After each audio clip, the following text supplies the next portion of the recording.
Hi everyone, welcome back to another stock analysis video.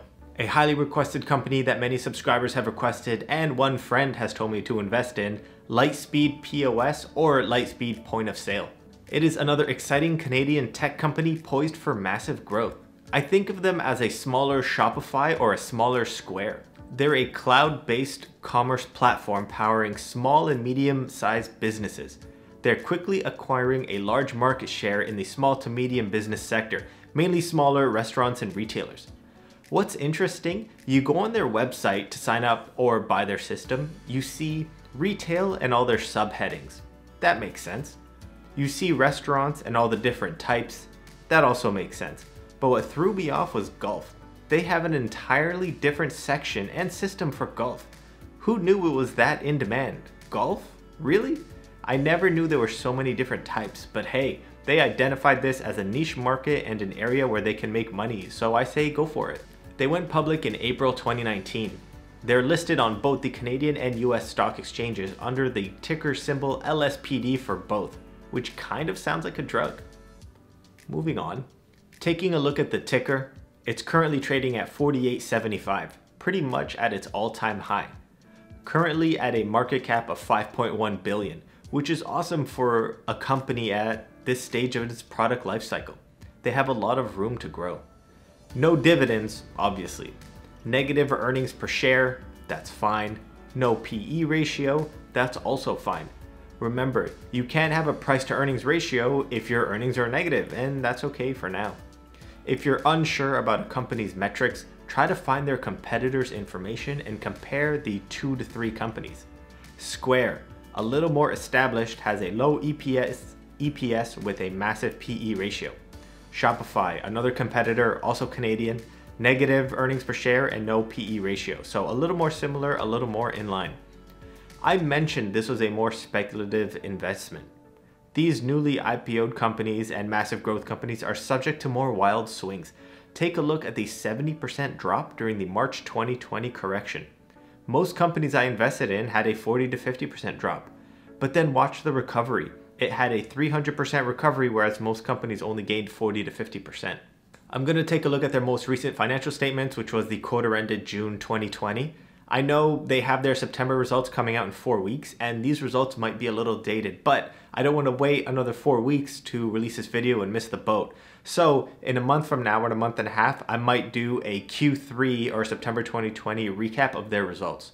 All right, starting with their balance sheet, let's do our super duper advanced accounting metrics. Assets, almost 3 times as large as liabilities. Crazy. Even more, look at the cash. 203 million in cash. The cash on hand itself is enough to pay off all of their debt right now. What is happening here? For a growth company, a big issue is always, where will they get the cash to grow? How will they compete in the industry with the big players? How will they acquire competitors? This is clearly a non-issue for Lightspeed. Is it weird that I'm questioning why they have this much cash? Is it not being deployed? Why not pay off the debt? Why not have it invested? I'm not sure having the cash sitting in cash equivalents is the best use of the resources. To prove my point, I went back 1 year to June 2019. They still had around 200 million in cash. I don't understand why this cash is sitting here. I'll try to read through their MD&A and maybe answer that during the next Lightspeed video. The results should be out in November, about a month from now. Intangible assets at a large 60 million, but goodwill at an even higher 150 million. If you watch my previous videos about growth stocks, you'll know that these shouldn't give you too much comfort. You should be mentally removing these from their assets. Goodwill is recorded on the books when you overpay for a company. It is rare to underpay when acquiring a competitor, so this number should only increase for Lightspeed. Onto the income statement. Lightspeed had an increase of 50% in the revenues in 1 year. That's amazing, but also kind of what we expect with a growth stock, right? Another good sign, gross profit grew by almost the same amount, around 40%. What's good about these tech companies is the high gross profit ratio, around 60% in both 2019 and 2020. It means they don't spend a lot to earn their revenues. Don't worry too much about the increasing net loss. They're supposed to be spending on R&D and marketing to grow the company.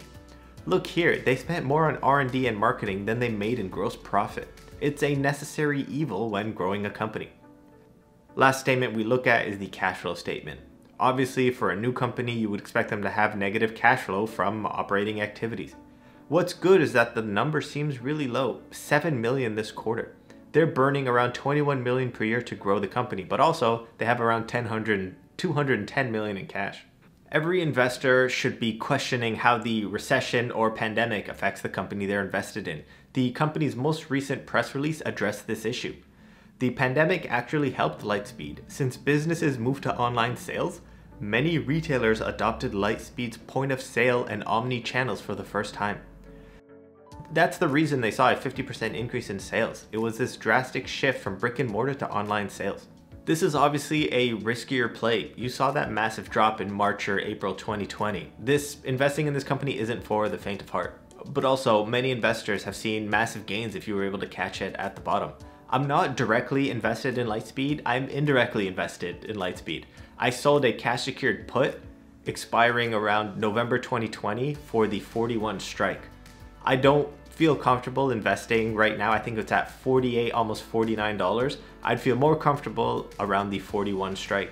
So if Lightspeed increases and I don't get assigned shares, then my option will expire worthless. I made a few $100s. But if Lightspeed decreases, I'm going to be assigned 100 shares around $41, which is what I'm comfortable owning the shares at. My goal with most of these growth stocks is sell half at a 100% gain and then hold the other half for when it gets bought out by Amazon, or maybe in this case, Shopify. This is a short video, not deep dive into their financial statements. I'm going to be doing a deeper dive and going more into their books when they release their next statements, which should be in around 4 or 5 weeks.